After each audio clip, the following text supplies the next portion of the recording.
이제 매주일마다 이제 5, 6, 7장 묵상해 왔고 7장의 13절, 14절이죠. 여러분 참 이 말씀은 유명한 말씀인 것 같아요. 세상에서도 이게 성경 말씀인지 모르고 얘기하는 분들이 있더라고요. 좁은 문으로 들어가라 이렇게 많이 얘기하고 생각하시더라고요. 왜 우리는 좁은 문으로 들어가야 될 건가? 이런 생각을 한번 해보게 되죠. 여러분 먼저 말씀 묵상하다가 그런 생각이 들더라고요. 우리는 우리 자신을 어떻게 바라보고 있을까? 우리의 삶, 존재, 내 인생을. 예전에 섬겼던 교회에서 피아노를 전공하셨던 한 여성 집사님이 계셨어요. 활동도 많이 하셨어요. 근데 어느 날 나이가 이제 한 40이 좀 넘어가다가 어느 날 찾아오셨는데 피아노를 계속 연주하니까 손에 이제 근육, 미세 근육 이런데 어려움이 생긴 거예요. 치료를 받는데 예전처럼 이 연주를 못할 수도 있으니까 걱정이 되는 마음이 오셨어요. 함께 기도했죠. 근데 이제 그런 생각이 드는 거예요. 이 하나의 사건이 작은 사건은 아니지만 그 사건을 경험하면서 나라는 존재, 내 인생이 좀 어렵게 보이는 거죠. 하나님의 은혜가 잘 보이지 않기도 하고. 그러다 보면 주님을 쫓아가는 것, 때로는 우리가 좁은 문이라고 말하는 그 길을 걷는 게 더 힘들어 보이기도 하는 거죠. 여러분, 때로는 그런 일들이 있습니다. 우리 여기 어르신들도 많이 계시는데 한 해 한 해 시간 지나고 내 마음이 좀 더 어려워지고 약해지면 삶이 어떻게 보일까? 그런 생각을 하실 것 같아요. 그러다 보면 내가 긴 시간 동안에 하나님 은혜 안에 누렸던 그 은혜가 여전히 풍성하게 보일까? 아니면 이게 더 작아 보이는 건지. 하나의 사건으로 우리가 받은 구원의 큰 은혜를 바라보는 것인데 아닌 것 같더라고요. 시각을 바꿔서 여전히 우리에게 허락하신 하나님의 큰 구원의 사건의 그 큰 은혜의 눈으로 하나하나의 사건을 봐야 되는 게 맞는 것 같아요.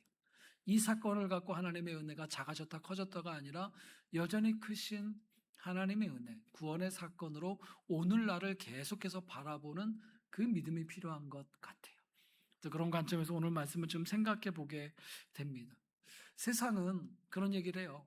굳이 왜 좁은 문으로 들어가나? 넓은 문 이 길로 가보고 저 길로 가고 이 길이 조금 안 믿어지면 다른 길로도 가보고 이런 얘기 많이 하는데 왜 성경은 우리에게 좁은 문으로 들어가라고 말하고 있을까? 또 아주 친절하게 그 좁은 문이 어떻다 그래요? 그 들어가면 그 길도 좁다, 협착하다.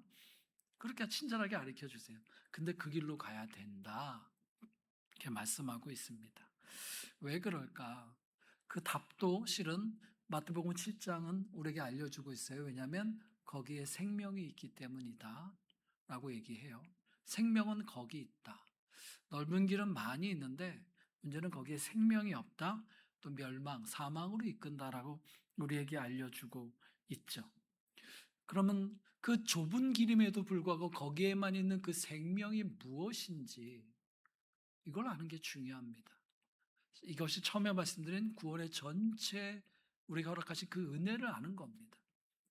이 생명 그리고 그 생명을 통해 허락하신 구원이 무엇인지를 아는 것이 오늘 우리로 하여금 좁은 길 문을 들어가고 걷게 할 수 있는 능력이 될 것 같습니다. 그래서 저는 여러분과 함께 오늘 마태복음 7장 13, 14절뿐만 아니라 로마서 1장 16절의 말씀을 함께 묵상함으로 이 우리에게 허락하신 생명, 그 구원에 대해서 우리가 좀 더 명확하게 좀 이해하고자 하는 마음이 있습니다.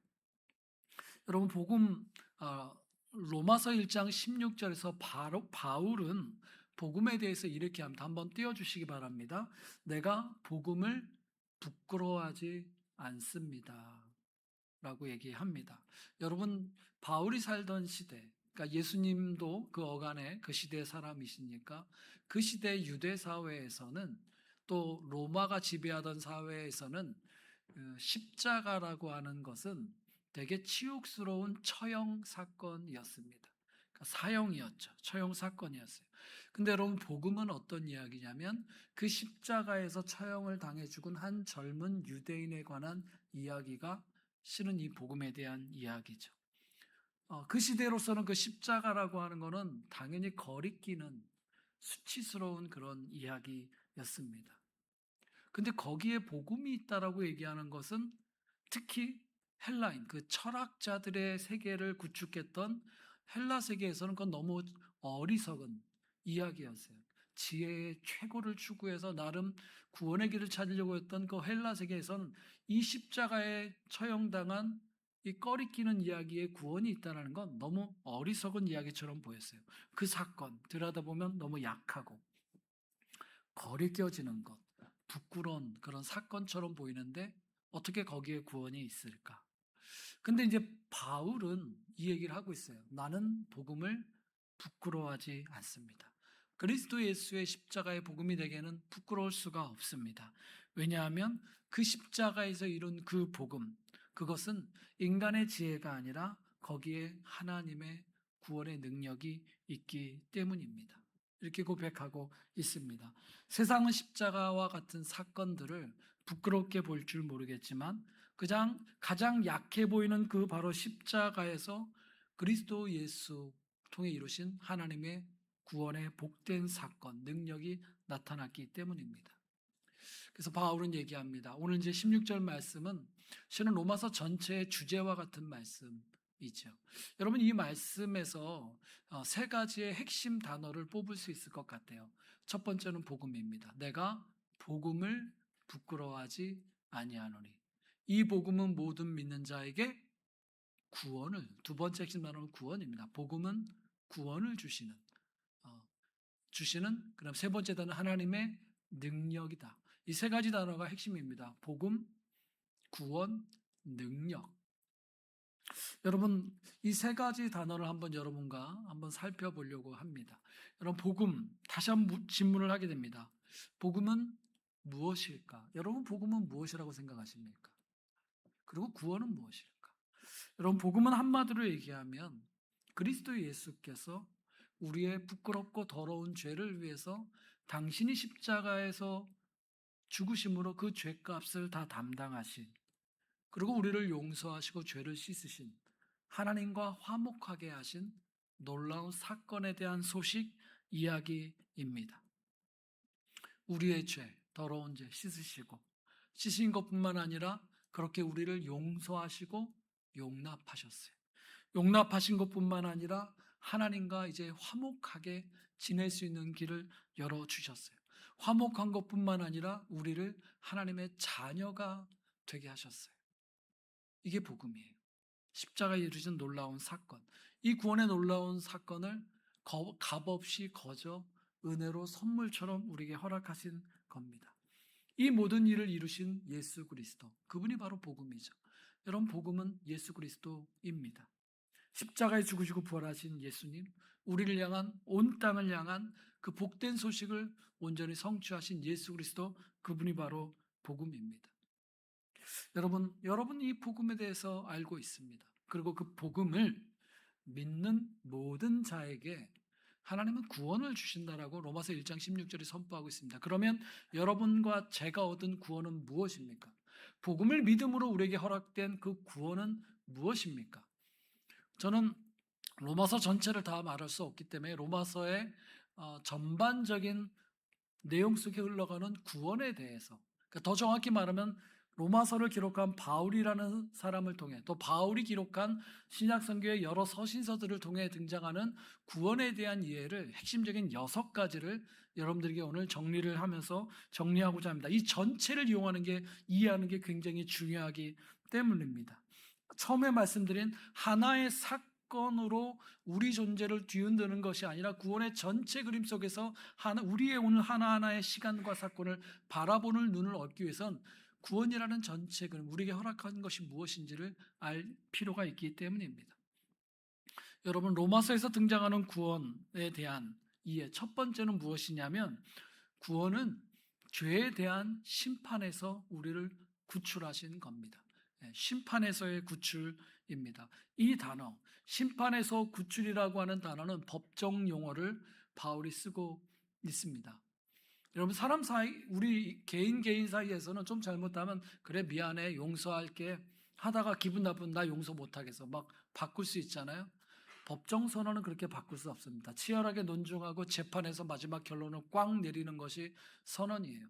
이 심판은 그런 의미를 갖고 있습니다.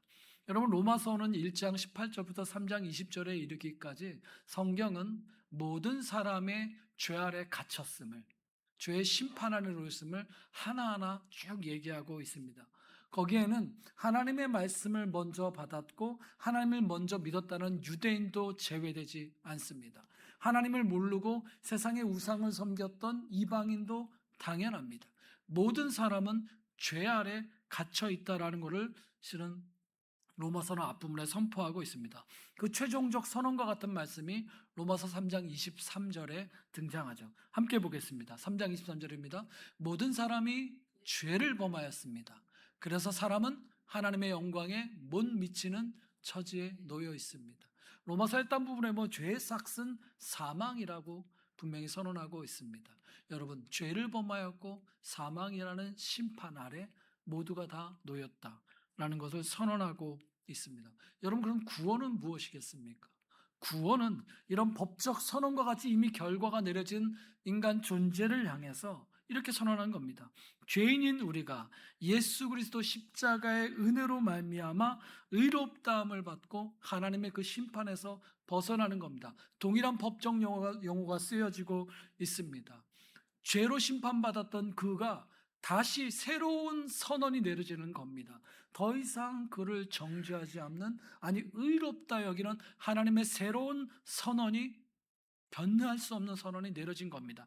이것을 로마서 3장 24절 26절에 말해주고 있습니다. 함께 한번 보겠습니다. 그러나 사람은 그리스도 예수 안에서 얻는 구원으로 말미암아 하나님의 은혜로 값없이 의롭다는 선고를 받았습니다. 새로운 선언이 내려진 겁니다. 하나님께서는 이 예수를 속죄제물로 내주셨습니다. 그것은 그의 피를 믿을 때에 유효합니다.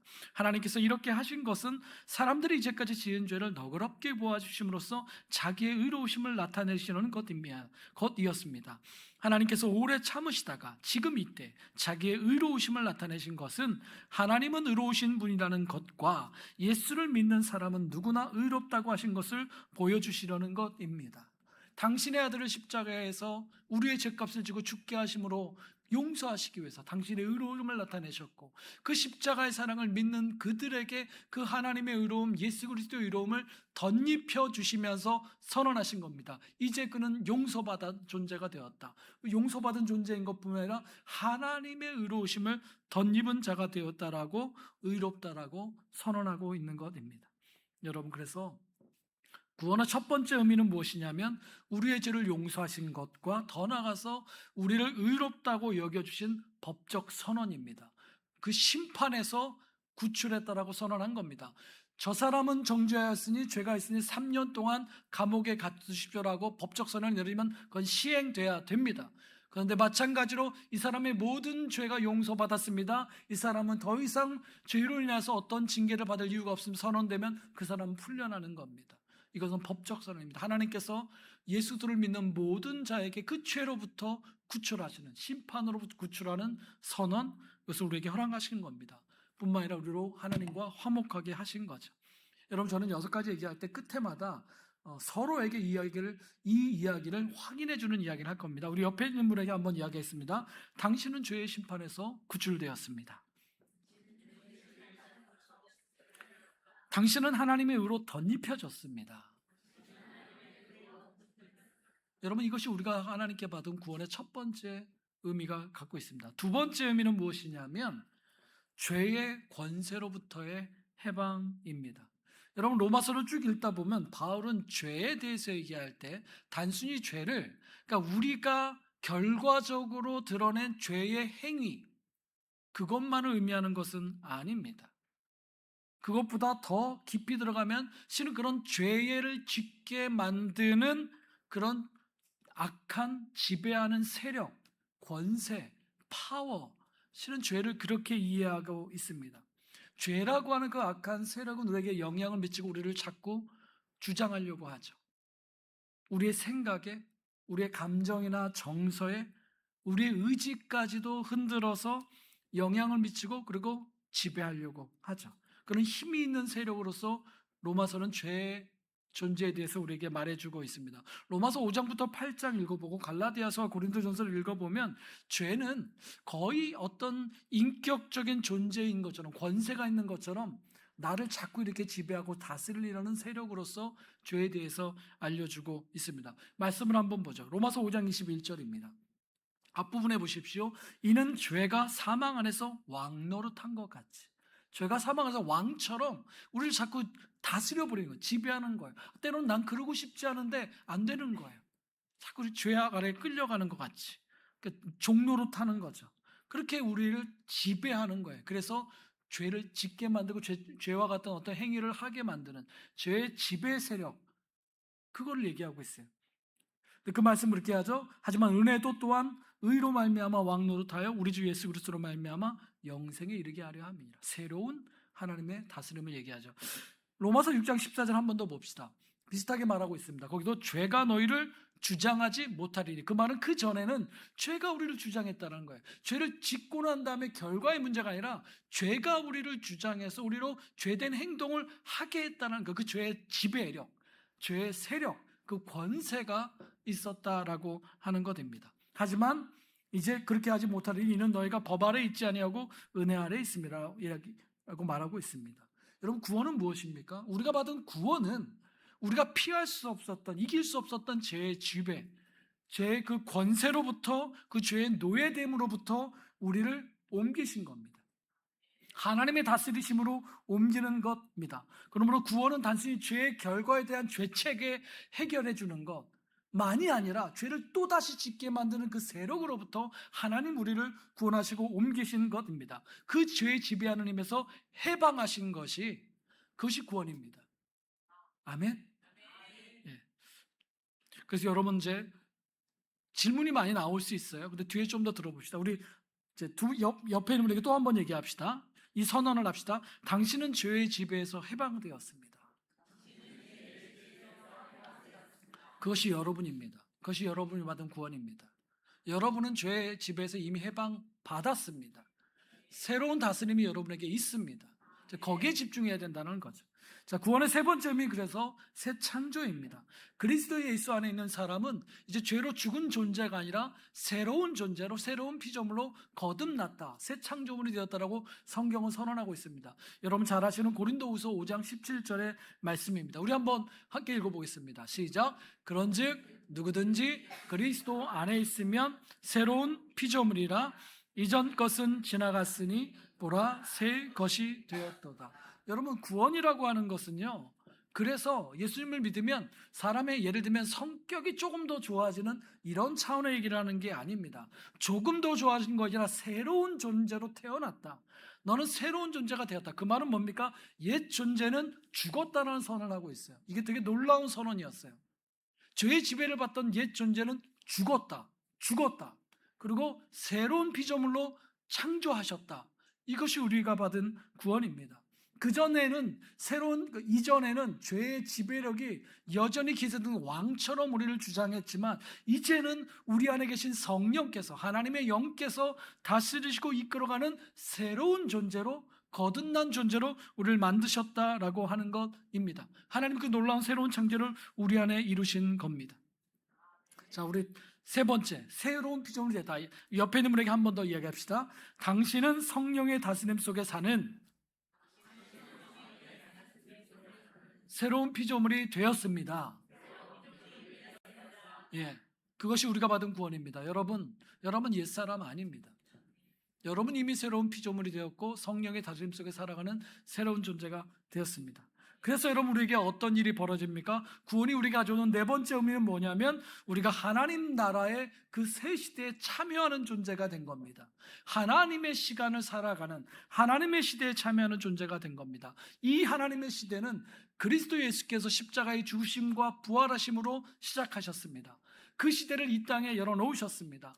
여러분 잘 아는 것처럼 마가복음 1장 15절에 예수님께서 이 땅에 오셔서 가장 먼저 선포하셨던 말씀, 회개하라 하나님 나라가 가까이 왔느니라. 가까이란 말은 지금 여기 왔다는 겁니다. 우리 안에 시작됐다는 말입니다. 그것을 온전하게 예수님께서 십자가에서 이루셨어요.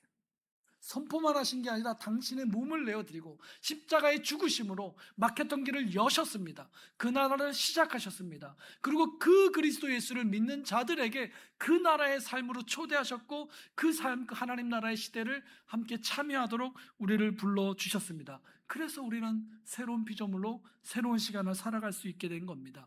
이 하나님 나라는 하나님이 통치하는 시대입니다. 죄의 지배력이 이기는 것이 아니라 하나님이 끊임없이 다스리시고 권고하시고 권면하시고 또 용서하시고 또 일으키시며 또 이끌어 가시는 하나님의 통치가 있는 그러한 시대, 그러한 나라를 살아가는 것입니다. 여러분, 이것을 어디서 여셨는가? 그리스도 안에서 여셨어요. 바울 서신을 쭉 살펴보면요, 동일한 문구가 160회 이상 등장합니다. 그 단어가 뭐냐면 엔 크리스토, 그리스도 안에서입니다.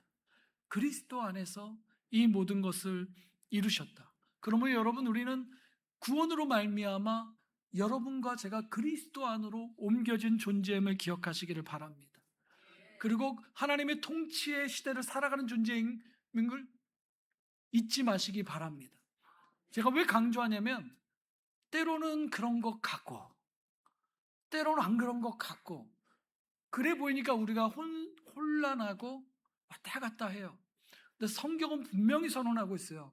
여러분이 그리스도 예수를 믿음으로 하나님 나라에 참여하게 된 것, 그건 빼앗기지 않는 사건이라고. 절대 빼앗기지 않는 사건이라고.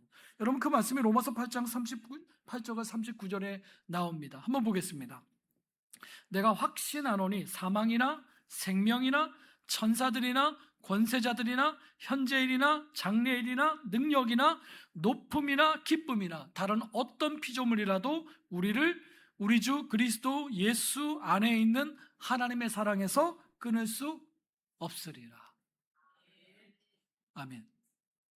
여러분, 저는 이 믿음의 싸움을 여러분 반드시 하셔야 된다고 생각합니다.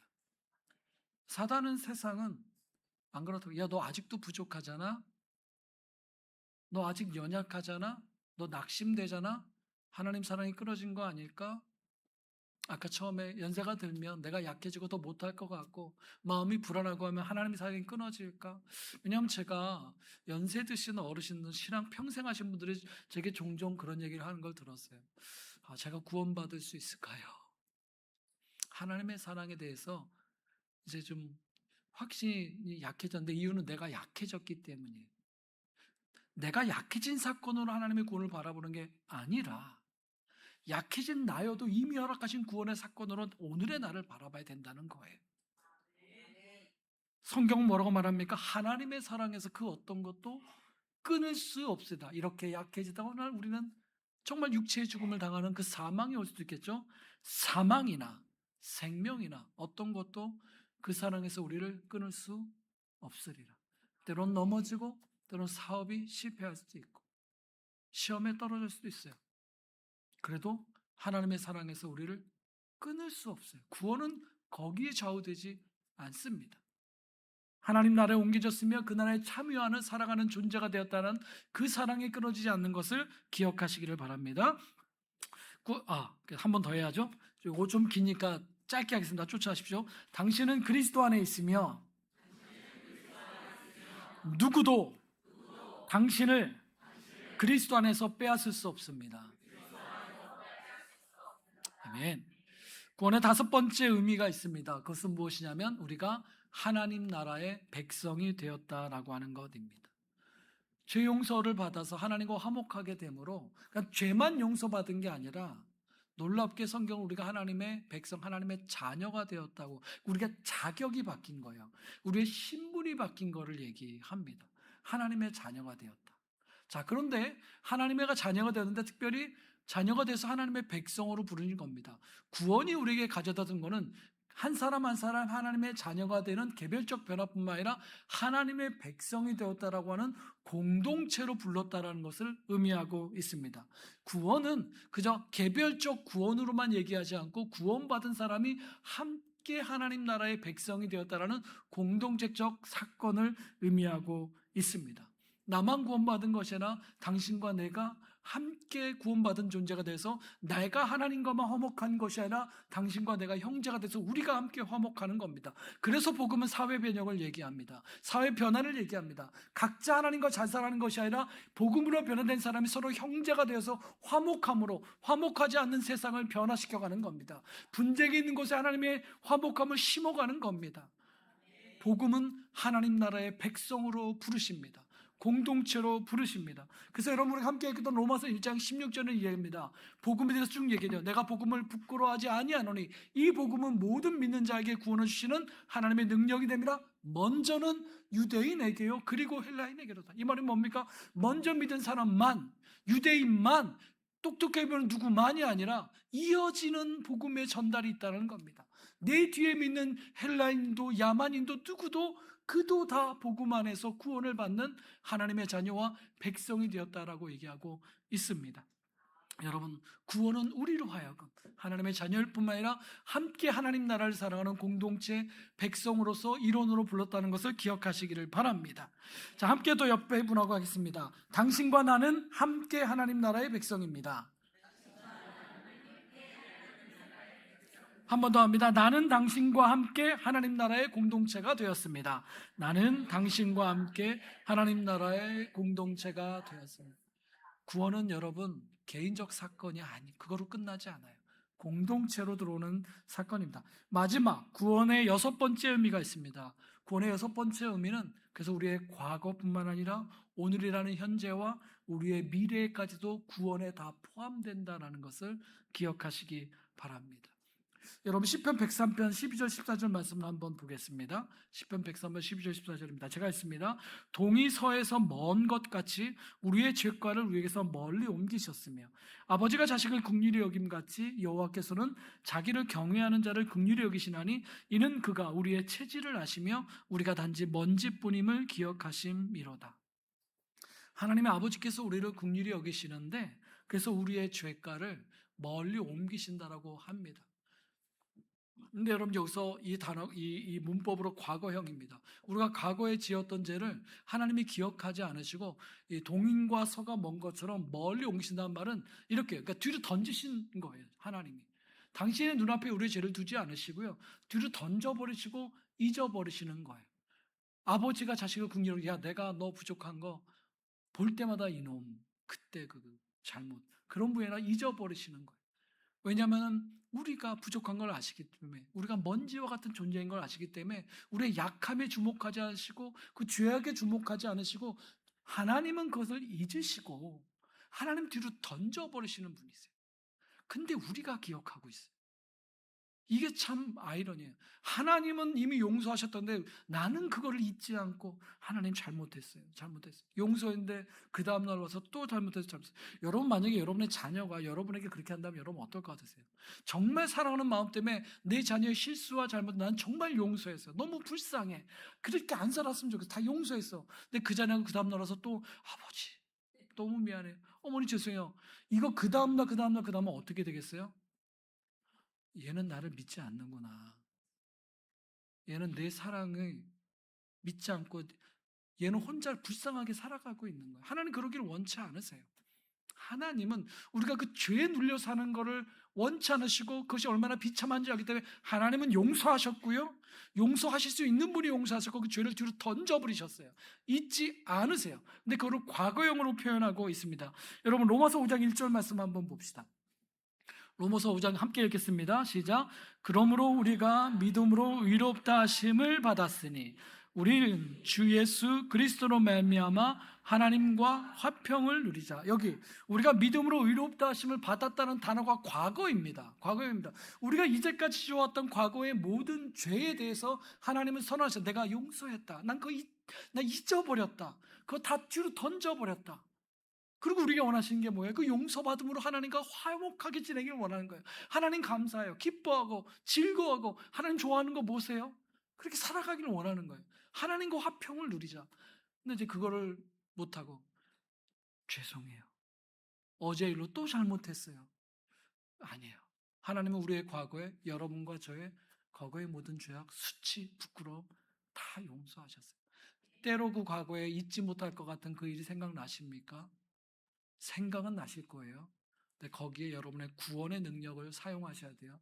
하나님은 나의 모든 과거의 저의 아픔, 실수, 때로는 치명적인 잘못들 하나님 다 용서하셨어요. 여러분 용서받은 자로 사셔야 돼요. 그 사람이 능력의 사람이에요.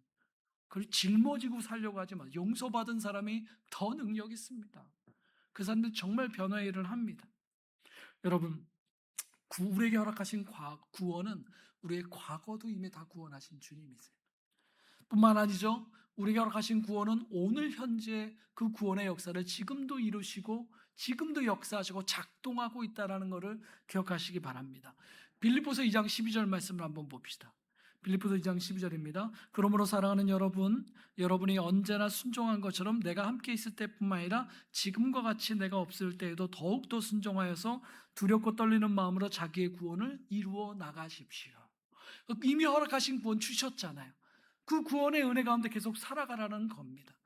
때로는 죄의 유혹에 빠져 넘어질 때가 있지만 그러나 여전히 우리에게 흘러오는 그리스도 예수의 십자가의 은혜를 붙잡음으로 용서의 사랑에 나아가시고 그 용서의 사랑으로 힘입어 또 은혜 가운데 서시고 더 감사한 마음으로 서시고 더 힘을 내서 달려가라는 겁니다. 끊임없이 구원의 은혜와 능력으로 오늘의 삶을 마주하고 살아가고 하는 것입니다. 여러분 조금 이렇게 연약해지시면 그럼 그때 더 생각해야 될 게 뭡니까? 그럼에도 여전히 나를 사랑하시는 하나님의 사랑으로 나를 바라보는 겁니다. 내가 약해졌으니 내가 부족하니 주님의 나를 향한 주님의 사랑도 작아졌을까? 약해졌을까? 그러지 않아요. 그러지 않아요. 주님의 사랑은 변함이 없고 끊어지지 않습니다. 그 사랑 안에 돌아갈 때 사람은 다시 회복될 수 있습니다. 구원을 이루라는 말은 이렇게 생각하는 분들, 내가 나 그때 세례받고 예수님 믿었어, 뭐 배움의 교회 교인이 돼서 이걸 자격증처럼 지갑에 넣고 아무 상관없이 살아가는 그런 거 아니에요. 장롱 운전면허처럼 지갑에 넣어놓고 사는 게 아니라 구원은 오늘 여러분이 사용해야 될 일입니다. 오늘 내게 허락하신 하나님의 은혜를 주장하면서 믿으면서 때로는 어려운 자리도 그 믿음으로 하나님의 지배하심과 능력으로 살아가는 것입니다. 하나님의 다스리심을 오늘 누리고 살아가는 것, 그 말이 구원을 이루라는 말입니다. 구원이 부족했으니까 아직 다 안 이루어졌기 때문에 그거 다 이루라는 말이 아니에요. 이미 이루어진 그 구원을 오늘 여러분의 가정과 삶에서 여러분 자신을 향해서 선포하면서 누리면서 살아가라고 하는 것입니다. 왜냐하면 구원의 은혜는 지금도 작동하고 있기 때문입니다. 여러분 그 세 번째 구원은 우리의 미래도 시간도 구원하시는 능력입니다. 로마서 5장 9절 말씀 보겠습니다. 5장 9절 말씀 이렇게 말합니다. 그러므로 지금 우리가 그리스도의 피로 의롭게 되었으니 그리스도로 말미암아 하나님의 진노에서 구원을 얻으리라는 것은 더욱 확실합니다. 이거는 미래형입니다. 여기서 하나님의 진노에서 구원을 얻으리라 라고 하는 미래형을 쓰는 것은 이것은 성경에서 계속해서 얘기하고 있는 마지막 심판에 대한 것을 의미합니다. 최후의 심판에 대한 얘기인데 그 최후의 심판에서도 하나님은 우리를 구원하실 거라는 겁니다. 미래에 대해서 불안하십니까? 내가 마지막 구원을 받을까 혹시 불안해하십니까? 저는 어릴 때 그런 생각한 적이 있거든요. 내가 진짜 마지막 심판 때까지 구원받을 수 있을까? 여러분 그 염려하지 마십시오. 걱정하십시오. 여러분을 위해서 죽으신 그리스도 예수의 피가 여러분 결코 끊어지지 않습니다. 그 사랑이 결코 능력이 없지 않습니다. 여러분의 마지막 심판까지 여러분을 구원하시는 하나님의 은혜, 미래를 구원하시는 하나님의 그 구원의 능력을 바라보신 여러분들 되시기를 바랍니다. 여러분 로마서 1장 16절에 선포하는 복음은 모든 믿는 자에게 구원을 주신다라는 이 구원을 준다는 것은 우리의 과거뿐만 아니라 오늘과 미래를 다 포함한 하나님의 구원이십니다. 자, 그런데 이 복음에 대해서 말씀드렸고 이 구원에 대해서 6가지는 말씀드렸는데 이 구원에 대해서 이제 사도 바울은 16절 마지막에 이 구원을 주시는 하나님의 능력이라고 말하고 있습니다. 여러분 여러분 복음이 무엇입니까? 복음이 말입니까? 아니면 어떤 철학적 가르침이나 어떤 종교적인 가르침입니까? 때로 우리가 복음하면 어떤 그 진술, 스테이트먼트, 말로 생각해요. 이야기로 생각해요. 근데 사도 바울이 이 복음에 대해서 얘기할 때 이 복음은 능력입니다. 이렇게 얘기하고 있습니다. 여러분 사도 바울이요. 예수님을 만나고 난 다음에 나머지 평생을 정말 전 세계 그 당시에 자신이 살고 있던 세계의 복음을 전하기 위해서 나라마다 민족마다 찾아다니면서 이 복음을 전했습니다. 찾아간 나라마다 민족마다 다 달랐어요. 문화가 달랐고 언어도 달랐고 사상이 달랐고 철학이 달랐고 종교도 달랐고 우상도 다양하게 있었습니다. 어떤 사람들은 철학이라는 갑옷을 입고 복음을 하나도 받아들이지 않아요. 그러니까 그런 사람들이 복음을 전할 때, 자, 복음은 이러이러이러합니다. 문장이라고 생각하시나요? 그럴 수 있죠. 바울도 복음을 전했어요. 근데 바울이 그렇게 평생을 복음을 전하다 깨달은 게 있어요. 복음은 말이 아니구나. 전해주는 이야기 어떤 진술문이 아니구나. 복음은 능력이구나. 무슨 말이냐면 그 복음을 전하는데 어떤 때는 여러분 바울이 글은 진짜 잘 쓰지만 말은 잘 못하는 사람이에요. 본인이 성경적으로 이렇게 얘기하고 있어요. 나는 말은 잘 못한다. 그러니까 말할 때 따따부따 잘 못하는데 그렇게 말은 잘 언술은 부족한 사람이 말을 그 복음을 전했는데도 거기서 사람이 변하더라는 거예요. 거기서 죄인이 의롭게 되고 죽은 사람이 살아나고 성령이 부어지는 역사가 일어나고 사람들의 심령이 변화 새 피조물이 되는 역사가 벌어지더라는 거예요. 그때 하는 거예요. 복음은 그저 말이 아니라 복음은 능력이구나. 복음 자체가 능력이구나. 여러분, 복음은 그 복음이 전해지는 곳에서 하나님께서 실제로 행동하시는 하나님의 능력입니다. 그저 말이 아니라 그 복음을 듣는 자에게 구원의 실제적인 사건을 일으키는 하나님의 행동이에요. 그게 복음에 담겨져 있어요. 그래서 여러분 복음을 전하시는 분에게 내가 이걸 얼마나 잘 설명할 수 있을까? 그거 너무 염려하지 마세요. 여러분이 알고 있는 은혜의 복음을 전하면, 그리스도의 사랑을 전하면 그 복음이 능력이 있어서 하나님이 그 복음 안에서 하나님이 행동하신다는 겁니다. 구원의 6가지 제가 말씀드린 이유가 그겁니다. 우리를 죄에서 건지시고 지배 세력에서 건지시고 새로운 마음을 주시고 나를 바꾸시고 이 모든 하나님의 능력의 역사가 복음과 함께 우리에게 전해진다라고 하는 것입니다. 사랑하는 여러분, 바울은 우리에게 이 복음이 능력으로 주어졌다라고 얘기하고 있습니다. 구원은 우리에게 능력으로 지금 역사하고 작동하고 있습니다. 자, 여러분 이 로마서 1장 16절 말씀, 그 복음, 그 구원의 놀라운 역사, 그거를 능력으로 이루신 하나님, 이 관점으로 이제 마지막으로 마태복음 7장 13절과 14절을 다시 한번 보도록 합시다. 오늘 예수님은 우리에게 이렇게 말하고 있어요. 마태복음 7장은 실은 산상수훈 5장, 6장, 7장의 결론을 향해 나아가고 있는 부분입니다. 그 결론을 향해 나가는 부분에 예수님이 이렇게 말하고 있습니다. 좁은 문으로 들어가라. 멸망으로 이끄는 문은 넓다. 그 길은 널찍하여서 그리로 들어간 사람 많다. 하지만 생명으로 이끄는 문은 너무 좁다. 그 길도 비좁다. 찾는 사람은 적다. 여러분 이 생명으로 이끄는 문은 적다고 합니다. 좁다고 합니다. 이 문은 좁아요. 왜? 어떤 의미에서 좁은 걸까요? 여러분 로마서의 선언을 비추어서 생각하면 이것이 좁은 이유는 그 구원의 문은 오직 예수 한 분밖에 없기 때문에 좁은 겁니다. 석가도 있고 공자도 있고 여기저기 다 있으면 그럼 넓은 거죠. 그런 길 가서 여러분 돌을 닦을 수 있고 좀 더 착한 사람 될 수 있고 좀 더 좋은 문화적 삶을 누릴 수도 있을지 모르겠어요. 현대의 종교다원주의자들과 현대의 문화 구원론자들이 이런 얘기를 많이 하죠. 구원이 꼭 예수에게만 있겠냐? 힌두교에도 좋은 거 많은데, 불교에도 저기 명상하는 거 좋아 보이는데, 각 문화마다 선한 이야기와 가능성이 보이는데, 대단한 철학들도 있는데, 요즘 같아서는 기술도 이렇게 발전하고 있는데, 각각의 다 구원에 대해서 얘기하는 것 같습니다. 그런데 여러분 인간의 역사가 증명하는 것은 그 모든 가르침과 사상 끝에 인간이 죄를 해결하지 못해요. 죄의 지배에서 벗어나지를 못해요. 서로 요만큼의 죄도 용서하지 못해요. 분열과 갈등은 여전히 더 깊어지고 반복되어지고 있습니다. 오직 그리스도 안에서 그분의 용서하심을 경험한 자들이 용서하기를 시작해요. 그분의 구원을 얻은 자들이 오늘의 현재의 어려움과 과거의 아픔과 미래의 불안을 뛰어넘고 하나님의 희망으로 달려가는 것을 보게 됩니다. 세상은 그게 안 돼요. 나름대로 길을 제시합니다. 안 되니까 어떻게 하는지 아십니까? 되긴 될 건데 나중에 될 거야. 유예시키죠. 이번 생에 안 되면 다음 생에, 다음 생도 안 되면 그 다음 생에, 그것도 안 되면 억겁의 생을 살다 보면 될지 몰라라는 윤회 사상을 만들어내기 시작하죠. 이거 다 뭡니까? 구원은 유예된 거예요. 실은 오늘의 문제가 아닌 거예요. 그건 능력이 아니죠. 그건 회피일 수도 있는 거죠. 그러나 성경이 말하는 구원은 무엇입니까? 오늘 나를 변화시키시는 능력, 내 마음을 변화시키는 능력, 나를 용서하게 하시는 능력. 구원은, 복음은 능력이죠. 그 생명의 길은 이루신 분은 예수밖에 없는 거예요. 예수라는 길밖에 없기 때문에 좁은 길이죠. 그 길밖에 없는 거죠. 생명은 그 길밖에 없는 겁니다. 그리고 그 구원의 능력, 복음의 능력, 하나님의 나라를 살아내는 길도 그 길밖에 없어요. 그래서 좁죠. 근데 여러분, 그 좁은 길, 세상 것 다 하려고 하면 좁아요. 세상에 선택하는 방식, 죄의 길 다 쫓아가려면 그거 하고 싶지 않죠. 좁죠. 그런데 은혜 안에 서 있으면 그거 결코 좁지 않습니다. 은혜 안에 서 있으면 그 신나는 길입니다. 그 첩경 요즘 모르니까 지름길입니다. 능력의 길입니다.